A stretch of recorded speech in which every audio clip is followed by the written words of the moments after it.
I'm sure you'll get a lot about Philip Rivers, but I wanted to ask more about his pass with tight ends and pass catching running backs. It's hard to not envision him doing the same here with Nyheim Hines, especially. If all goes to plan, do you think he's a guy whose role could possibly even expand, given Rivers' past with Sproles and Austin Eckler, and what could that possibly look like? Yeah, Philip has this great ability where I think Philip's really outstanding. He's got this great ability to find the running back out of the backfield. Whether we're scheming for that guy or whether it just happens within a protection where he goes through his progression and finds that back. And so I think for sure Nyheim will benefit from that. Just like, when we had Danny Woodhead when Frank and I were together and with the Chargers, and I think one year Danny had 80 catches. So yeah, Naheem's going to benefit big time from playing with Philip Rivers. There's no question about that. Mike Chappell? Yeah, Coach, I was curious with Philip being 38, and I was surprised he's not had a top 10 running attack since current third year as a starter. Are you going to retool things to take some load off of him, or just let him be who he is, which the perception is he's down the field thrower? Mike, you out of the boot yet? I'm out of the boot. That's good. It's good to hear. You look good. Thank you, sir. Yeah, Mike, that's a good question. I just think about Philip, and I was in the AFC West, when Philip was, had a couple of those top 10 rushing teams you're talking about. And I just remember of how deadly he was. You had to stop the run, and then you also had to deal with this quarterback who could push the ball down the field with the play action game, and they were deadly. And and so I get excited about that, that with our running attack combined with how good Philip is in the play action game, that's obviously very exciting for us because, right, they can't stack the box. They stack the box. Philip can make them pay with our receivers and tight ends. They don't stack the box and they keep too high look, right? We can run the football. So obviously very exciting and we just become even more multiple of how we attack a defense, which is always to our benefit.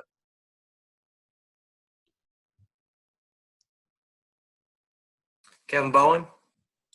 Hey, Nick, thanks for doing this. When you guys evaluated Jacob at Washington, I know that obviously 2 colleges and some coordinator changes, but how much did he have on his plate pre-snap? Because I know that's such a big thing and for you guys, and how important will that be to grow and develop that while he does sit? Yeah. Hey, Kevin, how are you?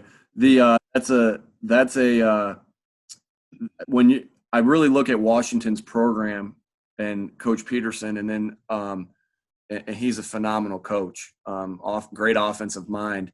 And we really get to see that more and more each day that we're with Chris Strasser, right, our offensive line coach who worked under Coach Peterson for a long time, and Clayton Adams, our assistant O-line coach who worked for, who played under and coached for Coach Peterson. And so Jake has been exposed to a lot because he's been coached so well by Coach Peterson and his offensive staff.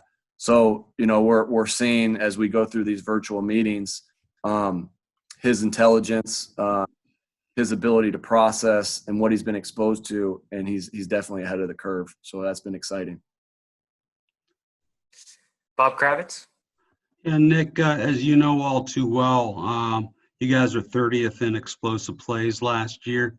What makes you feel like that number can be improved upon this coming year? Yeah. We feel like that the addition of Pittman to our group of players, and just Chris Ballard and his staff of adding just the talent that he's added to this with Jonathan Taylor, and and then with the addition of our guys that we already have, that will elevate in that area with the explosive playmakers that we have. Again, the more you run the ball, be able to run the football, the more they play one high safeties, and we have one of the best big play wideouts in the NFL with T.Y. Hilton. So, that's just going to, with the addition of Jonathan and with him and Naheem, or I'm sorry, with him and Marlon, being able to attack defense, and Naheem and Jordan, we just feel like, again, you're gonna see more one high safety, and we know that Philip can make them pay when they have that. Joel Erickson.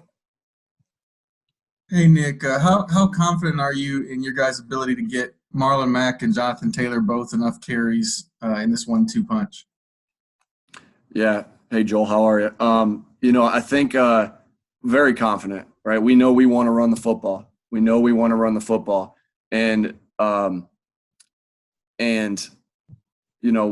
we know a lot of the good running teams in this league and in the past have had good 1-2 punches. It feels like it's just a 1-1 punch, though, because we have two such exceptional backs, So and we've seen it work in the NFL so much, right? Where you have different styles of guys, right? Both these guys can do multiple things, though. Like, okay, Jonathan's a little bigger than Marlon, all right, but they both have exceptional speed, and they both have ability to make you miss, and they both have the ability to break arm tackles and run with power. So they have some different running styles, but again, they're both complete backs, and I think that's a fantastic problem to have. Is to have two guys like that, you can feed the football to. It's only going to help our running game. Jim Aiello. Hey, Nick, thanks for doing this. I just wanted to ask about kind of the evaluation of bringing Philip in and weighing that against what you had with Jacoby and what you saw kind of on film from him last year. I know a lot of people have highlighted the interceptions. Frank kind of said that was maybe more of a product of just playing behind in some games. But just curious what you saw in Philip and why you guys thought this was the right move from your perspective. Yeah. Hey, Jim, good question. Good to see you.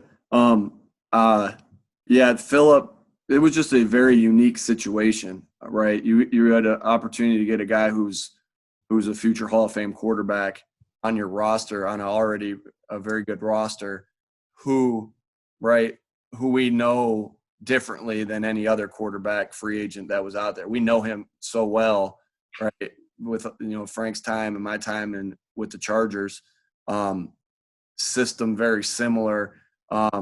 And just still playing at a very high level. It's been 2 years since I've been there, and I when I'm watching his tape, I didn't see any drop off in play. I mean, I didn't see any drop off in play. You could argue that 2018 might have been his best season that he's had in 2018. And yeah, I agree with what Frank said about 2019. Had some interceptions, but product of playing from behind, and this guy's a fighter, and he's never going to quit. That's what makes him special. But yeah, we just saw a guy who fits well into the system. Again, a very unique opportunity to get him here, and it just seemed like it fit. Where Jacoby's really going to benefit from this, in my mind, is, if you look at Jacoby, look who he's been around. He's been around Tom Brady. He started his career with Tom Brady, then went to Andrew Luck, and now he's with Philip Rivers. Goodness gracious, that is some good company to have and guys he can learn from. And I know this, Philip, being around Philip, he's always had a phenomenal relationship with his backup quarterback. I think when I got to the Chargers in 2013, how he interacted with Charlie Whitehurst, they were best buddies. And then you fast forward for the rest of the time, my time there, he was with Kellen Clemens. I think they're best friends to this day, right? And now Jacoby gets to take that role of helping Philip prepare for games, and Philip values that so much. And Philip values that so much from the backup quarterback. I'm very excited for these guys to get together, which we have been in virtual meetings, but for them to get together in person and develop that relationship that Philip's had with his backups. And I know Jacoby's had with the guys that he's backed up. Him and Andrew are extremely close. I know him and Tom Brady still talk. And so I'm really excited to see how that dynamic plays out because, right, they both prove that they have great relationships with their coworkers. And so I'm excited, and they really can help each other out. Zach Kiefer. Hey, Nick. Jim asked kind of the question I was going to hit on, but I was curious a little bit more on how Rivers landed with you guys. Was it as easy as it sounds like? Did he recruit you guys? Did you recruit him? Or was it pretty simple in terms of free agent? And then secondly, we've seen how passionate this guy is, and you guys talk about that a lot. Internally, did you guys feel like you needed that? You needed a guy to come in that's going to be like that? Because it feels like that fell off at the end of last year. Yeah. Good to see you, Zach. A good question. Yeah, I think a big part of Philip being here is Anthony Costanzo, Quentin Nelson, Ryan Kelly, Braden Smith, Mark Lewinsky, right? Those guys are studs. And so that was one of the attractive things for him. He told you guys that. Yeah. Once it was all signed up and Chris got all the work done, that's something he just kept mentioning after we signed him, of how valuable those guys were to him. Obviously, other things Philip has said is he's seen, I've mentioned this before, but when the Chargers in 2016 played in Indianapolis, it was a good game. We felt, Jason Verrett, a corner at the time, was a heck of a football player. Just going against him every day in practice, and T.Y. Hilton annihilated him that game. And no offense to Jason, T.Y. has done that to a lot of guys. And I remember, we've talked about that, and then Philip saying, man, that was one thing he said when he signed and we were able to talk to him, like, man, remember that game in 2016? T.Y. was a nightmare. And so I think, not only the familiarity with Frank and I, but I think it's more so even and the system, it's more so even like, and Jason obviously too, our tight end coach, but it's more so the players and the guys that Chris Ballard has put on this football team were really exciting to Philip. And again, Frank's called plays for Philip before, and that's a big dynamic. Like there's not a lot of question going in. Philip knows how Frank thinks. Frank knows how Philip thinks. So that had something to do with it. But again, it's those five guys up front and Ty, and not to mention all our other weapons. Mike Wells. And they're going to ask you, Frank touched a little bit when we talked to him last week, kind of how this whole virtual teaching is going. And how has it been for you as far as trying to get, more so the newer guys caught up to speed when you guys are doing everything, via Zoom when it comes to the classroom sessions? Yeah. Mike, you think you can really beat me at ping pong?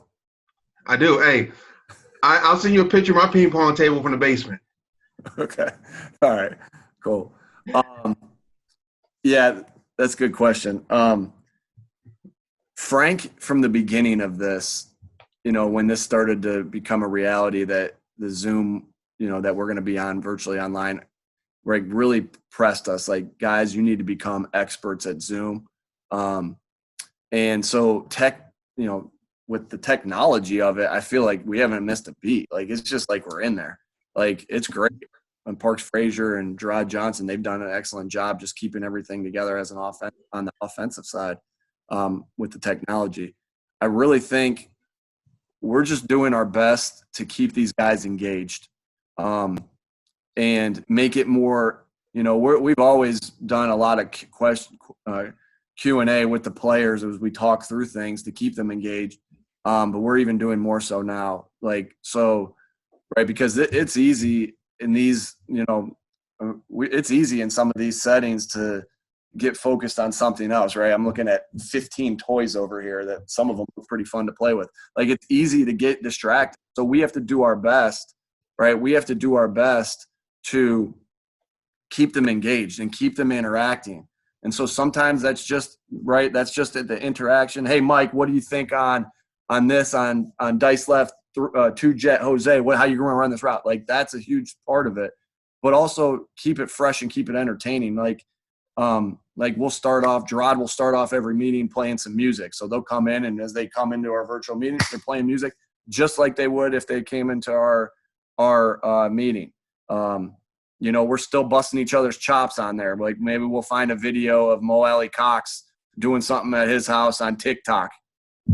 So I guess I'm saying this is what we did this, and then showing it, up there. Just again, we're just doing things. It can't just be. We've been doing things like, yes, we're learning and we're doing the things that we need to do at this time, but we have to break up that monotony a little bit, just like we would in a normal meeting, but maybe a little bit more so.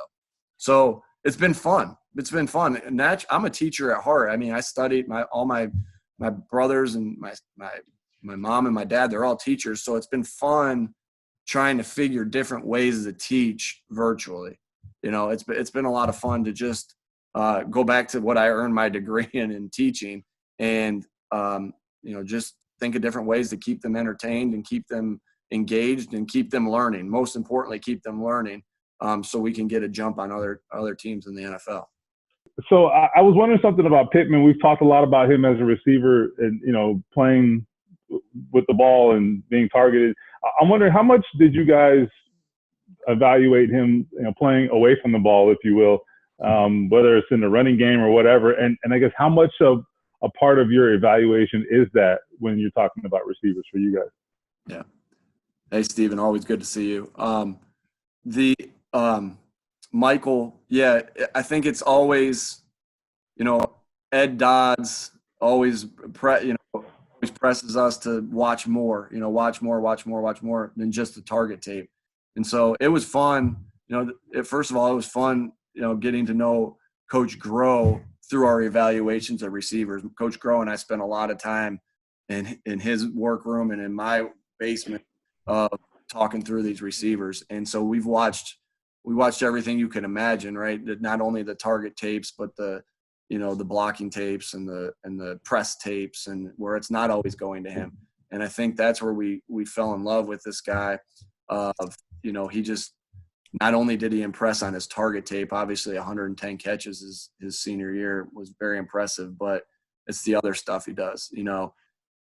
It's the Zach Pascal, Jack Doyle stuff he does, right? The toughness, the consistency, that was what was exciting. Obviously a great, phenomenal football player with the ball in his hands when the ball's coming to him, but a lot of special qualities that he had that separated him from other wideouts that we evaluated when the ball wasn't going to him.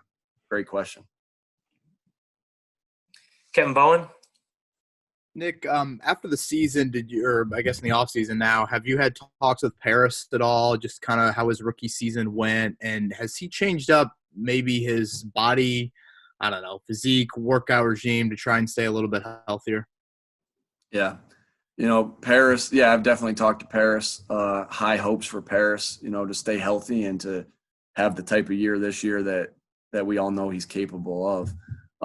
So I know this guy is – the one thing I know coming out of Ohio State, one thing that we liked so much about Paris was besides the player and besides the speed and besides the dynamic plays that he made, it was, this guy is a leader. This guy is a hard worker. So Paris understands that, and he sees that, and definitely we've talked about that, to keep his body healthy. A lot of those things are obviously were freak injuries last year that Paris, I know, is, wants to get past, and I can promise you he's working as hard as anybody to get there. And I have so much faith in Paris, the person, to get past this adversity and not only get past it, but excel in his future because of it. That's just the type of kid he is. And that's why we drafted him. He just fit that, what we envision a Colt being like. Joel Erickson. You mentioned Gerard Johnson a couple times earlier. What's it been like just having him on staff and bringing him in over the last couple of years? Yeah, I really like Gerard.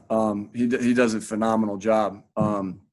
He first got in his first coaching job, in the NFL. So he had some things to learn. But what I've valued and what I've seen from Gerard is that he truly plays to to our team motto and Frank's motto and our team motto of getting better every day. I don't see the same mistake twice out of Gerard. He just continues to get better every day, and I'm sure that's the way he was as a player. I remember watching him coming out, and that's going to just lead to future success for him in his coaching career, because he just gets better and better and better and better, and he's a sponge to the coaches that he's around and the players that he's around to get better. And so he's done a great job, and he's valuable. He's a valuable part of this staff. Particularly, I'm able to bounce some things off him quarterback. Hey, obviously Marcus is the quarterback coach, and he does a phenomenal job, and Marcus played a long time. But Gerard went through the lockout. He went through the lockout year. So he has some different insights, and he's younger than Marcus, and he's done it more recently. But but it's been great having him on staff. He does a great job. We'll go two more. Mike Chappell. I hate to be the glass half empty guy, but you've got a new quarterback, a new top receiver, a new top running back, Trey Burton. If I'm not mistaken, you guys should be in the field right now in a normal off season. How hard is it going to be to get caught up with the missed time with all these new pieces? You have no idea how much time you're going to be on the field before you play. Sure, I think that's a valid question and a good point. Thanks for bringing everybody down. I'm just kidding. Somebody's got to. That's a great question, Mike. No, I think the familiarity that Phillip has with this offense, that alleviates a lot of concern, because he's been in this offense before, or recently. He's been in this offense for the last 8 or 9 years, and so that I'm not as concerned, obviously, for Phillip. Now, yes, he's got to get in there, and he's got to find ways to talk to his teammates, and when this does get the timing down with his receivers, that's a very important part of it. But I think back on Keenan Allen. When Keenan Allen was a rookie, he did not work with the first team all the way through OTAs, through training camp. And then Malcolm Floyd gets hurt in the Philadelphia game, week 2 of the season, and Keenan Allen comes in and fills in, as we know, and the rest is history, right? He has 1,000 yards that year, this and that. So I think Phillip's very receiver friendly, where they can get to know each other pretty fast. I've seen it happen. So for Phillip, I'm not all that concerned. Trey's been in this system, right? Trey's been in this system, and man, I haven't even mentioned Trey yet. I'm so excited to have Trey. Great, what a great person he is. And then I just think about how many times I saw Trey in 2018 when we first got here, and Frank and I were watching tape together, when we're watching Philadelphia tape or Charger tape together to talk about the offense, how many plays I saw that guy make. My goodness, and then just when we signed him, just thinking back on that, man, it's so exciting to get him. But, he's been in this system. And like I said,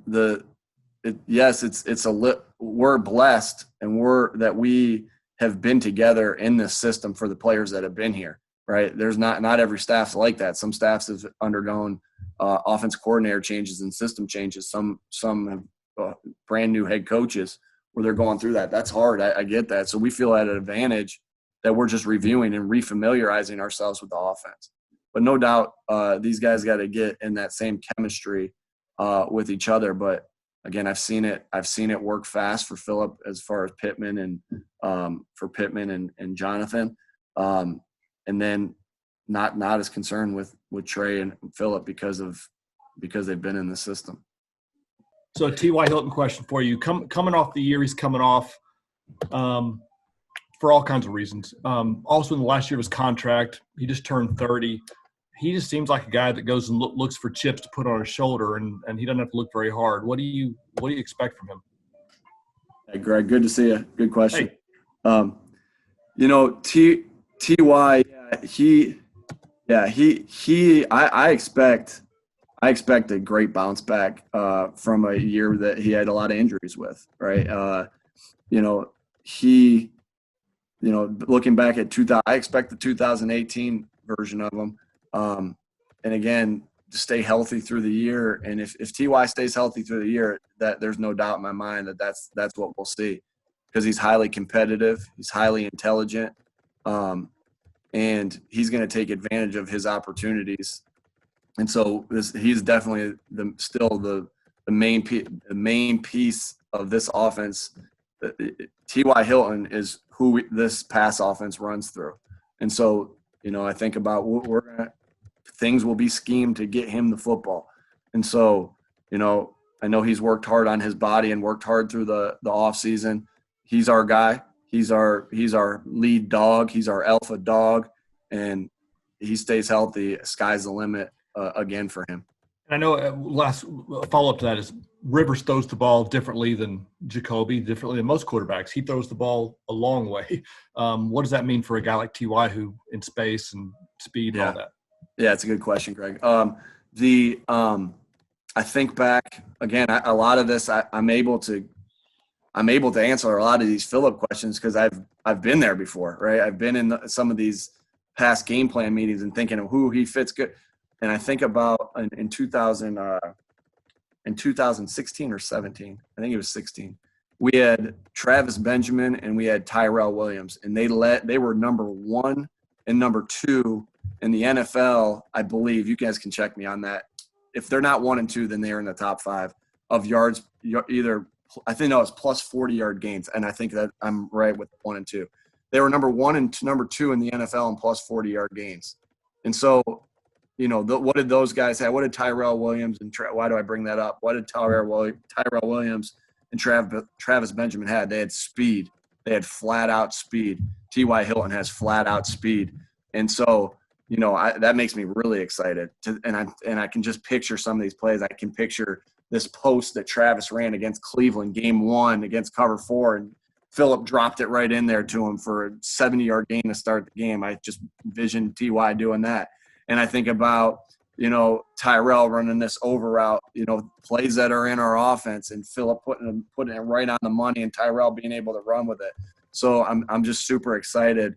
I'm just super excited and see the parallels that we've had with other players, that Phillip's had with other players that really will fit some of these things T.Y. can do.